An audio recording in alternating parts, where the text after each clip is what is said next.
Hello and welcome to the BVB update for August 29th. I'm Stefan Butzko, and in this format I cover Borussia Dortmund news of the day and other shenanigans. And today we will start with the news that there's not much news, and considering that it's Monday, I was really hoping for a bit more on the transfer market since the transfer window is closing on Thursday. However, as you can see here, The Athletic are reporting that Leicester City are looking at the Bundesliga in their bid to sign at least one Zetterberg until Thursday, with Dortmund's Akanji, Leverkusen's Tabsoba, and Wolfsburg's Lacroix all being targets. Now, if this is your hottest rumor going into the last week of the transfer window with Akanji not being sold yet, I do not have my hopes really high. Sebastian Kehl did talk about the Akanji situation on Sunday in a show called Sky 90, and there he said, quote, "There's no new status yet, there is no new offer on my table. I still think that something will happen in the next few days. Monday or Tuesday, things might change." So since it's already Monday, approaching Tuesday, I'm not entirely confident things do change, but you know, the craziness of the deadline day might indeed change. And Manuel Akanji might do feel the pressure to make a change because he does want to play at the World Cup, and I don't know how he will be reintegrated if he does not in fact have a transfer, because Kehl also said that they adjusted their squad planning according to the statements that he made previously, meaning, you know, having the intention to leave.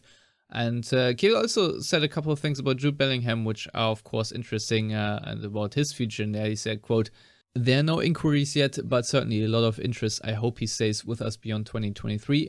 It's our wish to keep guys like Bellingham a couple of years longer, but we have to accept that at some point there will come a time when players move on."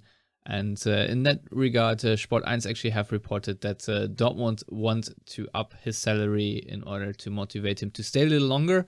And yeah, Sebastian Kehl also had a couple of good news on Sebastien Haller, saying that he's doing very well, that he has progressed in his chemotherapy cycles, and he's very positive. Also, his whole family is, and that shows what kind of personality Sebastian Haller is.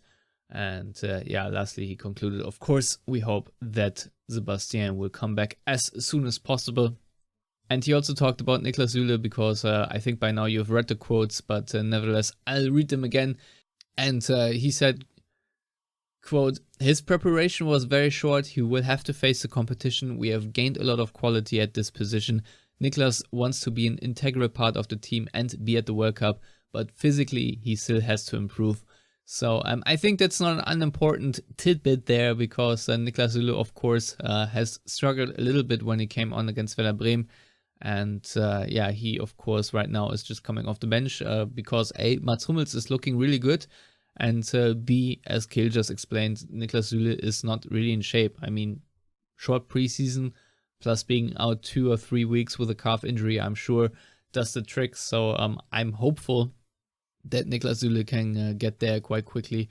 I feel like a lot of that was made out of the headline, but honestly, I don't think it's a big surprise that Niklas Süle is not right now in top shape, considering the circumstances of his muscular injuries. And then lastly, a couple of quotes from Borussia Dortmund's former assistant coach Alanxer Zickler, who of course was Marc Rose's assistant, and he was also at the Doppelpass from Sport 1 on Sunday. And yeah, he talked about that being sacked after one season came as a bit of a shock to the coaching staff, and that he said that the shock was also because they had put the current squad together, and that they were confident that things maybe weren't ideal, but also saw the potential to improve in the second season. So yeah, they regret a little bit the decision by the club that they would hire Edin Terzic instead of continuing with Rose. But nevertheless,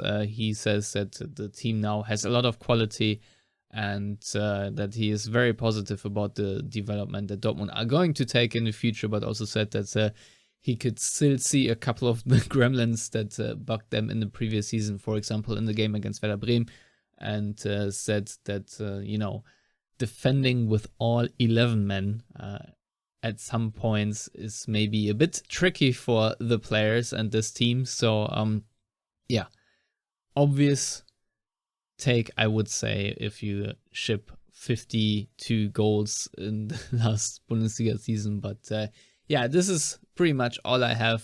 So I apologize that there's not more exciting news, but don't blame me. But yeah, as always, still thank you for watching, and please like and subscribe. Until next time, goodbye.